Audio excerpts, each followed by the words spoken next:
Ituloy pa natin ang kasiyahan dahil kokoronahan na natin dito sa unang hirit ang mga magaganda, gwapo at matatalino dito sa Mr. and Miss UH on the spot! Thank you. Sabi ni Anjo, koronahan na raw siya. Yeah. Very inspired ang mga kapuso natin sa Valenzuela dahil sa mga sunod-sunod na pagkapanalo ng mga Pinoy sa international beauty pageants. Pero sino kaya sa kanila ang magiging winner? Who will take it all? Pasok ko pa ulit, Paris. Kinalanan natin sila kasama si Sean. Nagsishare ng food. Ayan na! Ayan, Sean! Hi, Sean! Hi, Sean! Sean Lucas, Davao City. And yes, nandito pa rin tayo sa Barangay Marulas, Valenzuela City dahil tuloy-tuloy ang pageant fever dito pagkatapos may uwi ni Emma Tiglao ang corona na Miss Grand International 2025. Kaya naman sineselebrate natin yung tara. Palakpakan naman tayo muna si Emma. Ayun, tsaka talagang dito kami pumunta kasi taunan may beauty pageant dito. Mapa Mr. Miss, pati Miss Gay meron dito kaya sanay na sanay sa beauty pageant ang mga tao dito. Kaya tara, kamustahin na natin sila. Let's go! Alright, so sisaghan na tayo ng unang contestant. Eto na kaagad. Talagang agaw pansin. Kita niyo naman putok na putok yung blush on, no? Ano pangalan mo? Samantha! O Samantha, sumali ka na ba ng beauty pageant dati? Yes po. And kamusta na nangyari? Ayun po, hindi nanalo pero maganda pa din ako. Tama yan! Confidence is key. Sige, pakitaan mo nga kami ng gandang Samantha. Go Samantha, the floor is yours!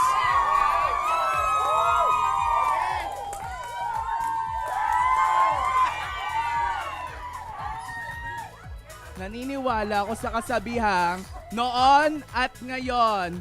Noon, pagkagwapo, babaero. Ngayon, pati pangit, babaero na rin. Minsan, yung iba, choosy pa, ang kapal ng mukha. No, Samantha, parang may pinanggagalingan yun, ha? Meron po talaga. Okay, eto, ready ka na ba sa tanong mo? Yes po. This is your Q&A portion, Samantha, okay? Here is your question.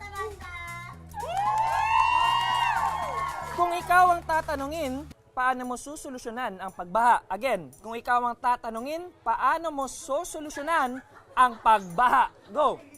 Ipainom natin sa mga kumukuha ng pera sa kaban at mga kumukuha sa Ghost Project. at bilang mamamayang Pilipino, dapat tayo maging responsable.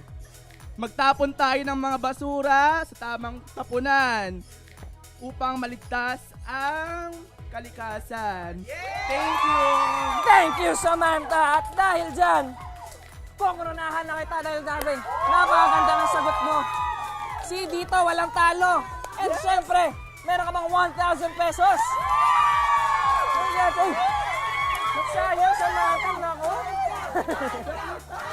Congratulations, Samantha. Go! Tara, magkatap pa tayo ng next contestant natin. Ito, ang ganda ng ngiti ni Mami. Ito. Oh. Mami, ano pangalan nyo? Carmelita Junio, taga Valenzuela, Marulas. Ayan, ay Carmelita. Sumali na ba kayo ng beauty pageant before? Nung kabataan.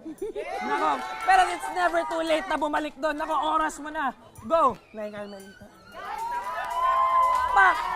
Boom! Yes, ma'am! Ang kasabihan ko ay, it's your habit, show it, nang mamatay sila sa inggit. Tama! Yes! Ka dyan, Nay. Eto, ready ka na ba sa tanong mo? Opo. Okay. Here is your question. Marami ang insidente ngayon sa kalsada na ang dahilan ay init ng ulo. Ano ang may papayo mo sa mga driver na mainitin ang ulo? Again, marami ang insidente ngayon sa kalsada na ang dahilan ay init ng ulo. Ano ang may papayo mo sa mga driver na mainitin ang ulo?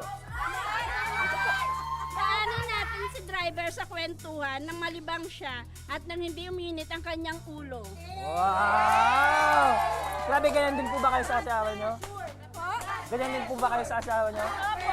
Kwentuhan lang. O at dahil dyan, iuwi mo ang corona sa asawa mo ngayon. Congratulations po! At syempre, meron ka ring 1,000 pesos of corona. You dropped this, Queen. Naku, abangan nyo naman kung sino pa ang mga kokoronahan namin. Baka sa inyo namin idala tong pageant na to. Kaya tumutok lang sa Pambansang Morning Show kung saan laging una ka. Unang hirit! Ikaw, hindi ka pa nakasubscribe sa GMA Public Affairs YouTube channel? Bakit? Mag-subscribe ka na, dali na, para laging una ka sa mga latest kwento at balita. I-follow mo na rin ang official social media pages ng Unang Hirit. Salamat, Kapuso.